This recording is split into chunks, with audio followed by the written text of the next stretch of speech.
ታስተምራል እኮ አርሲ የሚባለውን ምንነትን አታውቅም። አርሲ ምንነትን ብትማር ይሻል ነበር። የአርሲ ህዝብ ምን አይነት ህዝብ እንደሆነ መጀመሪያ ማወቅ ነበረብህ። የከተማ ከንቲባን ስም ለማጥፋት ብለህ የአርሲን ህዝብ ነካ። ህዝብ እኮ መነካት አልነበረበት። ችግር ከክብርት አዳነች አቤቤ ጋር ከሆነ ከሳቸው ጋር መጨረስ ነበረብህ እኮ። ሄደ እኮ የአርሲን ህዝብ ነካ።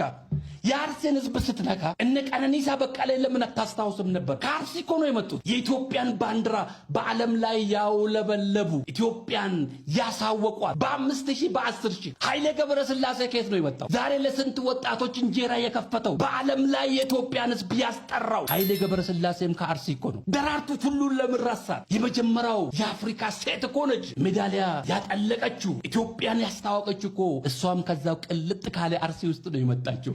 ጽዳት ብቻ እኮ አይደለም የኢትዮጵያ ማንነትን በዓለም ላይ ያስታወቁ።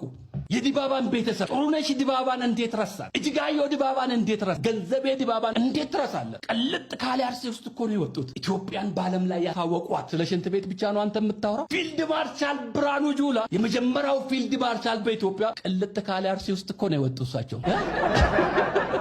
እንዴት ረሳ? ጀዋር መሐመድ ወጣቱ ወያኔ ቂጥን ስገርፍ የነበረበት የኦሮሚያ ሚዲያን ከጓደኞቹ ጋር ከፍቶ ያንን ያንተን ቂጥ ስመታ የነበረውን የገለበጠው እኮ ጀዋር ከዛ ቅልጥ ካለ አርሲ ውስጥ እኮ ነው የመጣው። እነ ሲፈናሰን ዛሬ በዓለም ላይ የታወቁት ከዛ ቅልጥ ካለ አርሲ ውስጥ እኮ ነው የወጡት። የኦሮሞ ህዝብ ጀግኖች የሆኑት እነ ዋቆ ጉቱ እነ ኡሴን ቡኔ ከየት ነው የመጡት? ቅልጥ ካለ አርሲ ውስጥ እኮ ነው የመጡት። የመጀመሪያው ጀነራል መንግስትን ከርቶ ወደ ኦነግ ሰራዊት የተቀላቀለ ጀነራል ከማል ገልቾም እኮ ከዛ ነው የወጡ። ቅልጥ ካለ አርሲ ውስጥ እኮ ነው። አሜሪካን ሀገር ውስጥ ተምሮ ፒኤችዲውን ጨርሶ ወደ ኢትዮጵያ ገብቶ አርሲ ነገሌ ሆስፒታል ከትላንትና ወዳ ነው ስንት ዶክተሮችን የመረቀ ለስንት ዳዝብ አባት የሆነው ዶክተር ጉደታ ቅልጥ ካለ አርሲ ውስጥ እኮ ነው የወጡት። ለምን ረሳቸው? አሉ እኮ ብዙ ስማቸውን መጥራት እንችላለን። እነ ጀነራል አብዱረህማን እነ ፋጡማ ሮባ አሉ፣ ብዙ አሉ የአርሲ ጀግኖች። አርሲ ማለት ኦሮሞ ነው፣ ኦሮሞ ማለት አርሲ ነው። አርሲ ማለት የኛ ልብ ነው የምንተነፍስበት። ኢትዮጵያን ኢትዮጵያ ያሰኛል። ስንት ጀግኖች አሉ፣ ስንት ዶክተሮች አሉ፣ ስንት ጀነራሎች አሉ፣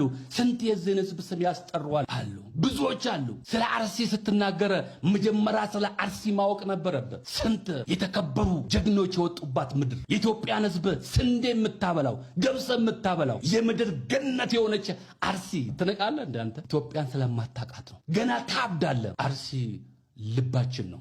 ወራ ኑ ገብሮምሱ በርባደኒ ወራ ሀርከኑ ከንሲሰኒቶ ዮ በርባደን ኑ ያችሰኒ ጋፋ በርባደን አጋቡን ሁልቸኒ አባ በርባደን ሙደኒ አባ በርባደን አንጎራ ቡሰኒ ቢልሱማ ፊ ብርባኑማ ብያ ሰርቡ በርባደኒ ቡሉ ሂንቀብኑ ገለተውማ ከንቲባ